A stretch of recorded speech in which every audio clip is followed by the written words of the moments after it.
Welcome to my channel. Today our topic is fibre optics principles. Optical instruments very most important topics को हम लेके चल रहे हैं और ये एमसीक्यूज़ आपके फिजिक्स के कॉम्पिटिटिव एग्जाम में हेल्प करेंगे और किसी भी तरह के टेस्ट की प्रिपरेशन कर रहे हैं उनमें ये एमसीक्यूज़ हेल्प करेंगे। तो आंसर्स को मैंने ऑलरेडी बोल्ड कर दिया है, फिर भी किसी भी तरह की क्यूरी हो तो कमेंट सेक्शन में कमेंट कीजिएगा। Question 1, cladding in the optical fibre is use to.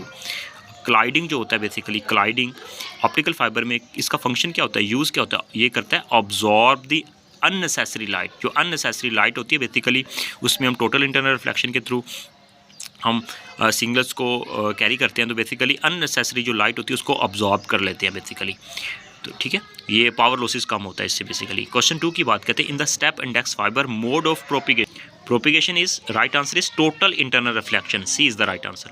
Question 3, the mode of propagation of the light in the multi mode graded index fibre optics is.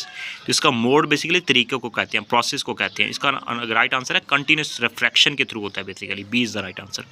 Question 3, the principle of the fibre optics is. Fibre optics का principle होता है, right answer इसका है total internal reflection. The continuous spectrum होता है basically, continuous refraction होता है और टोटल इंटरनल रिफ्लेक्शन, ये दो प्रिंसिपल्स हैं। तो इसका राइट आंसर है नॉन ऑफ दिस इनमें से। Question 5, the diamond shines due to. Diamond जो होता है वो बहुत ज़्यादा शाइन करता है, चमकता है। इसका राइट आंसर है वहाँ पे रिफ्रैक्शन का प्रोसेस होता है, तो लाइट अपने रास्ते से मुड़ जाती है, बेंड हो जाती है नॉर्मल पाथ से। सी इज़ द राइट आंसर बनेगा इसका। नेक्स्ट लेके चलते हैं question number 6। If the speed of the light in the vacuum is c, then the velocity in the medium of the refractive index is 1.5।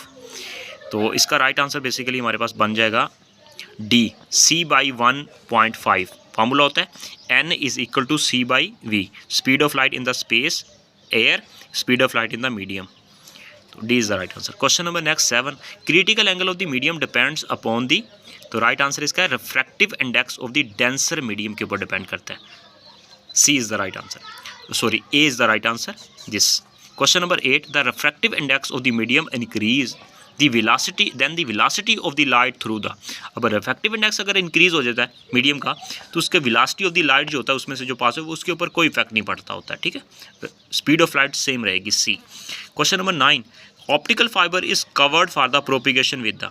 Optical fibre को कैसे cover करते हैं, कौन सी लैमिनेशन उसके ऊपर कवर चढ़ाया जाता है, प्लास्टिक जैकेट उसको नाम देते हैं, B is the right answer.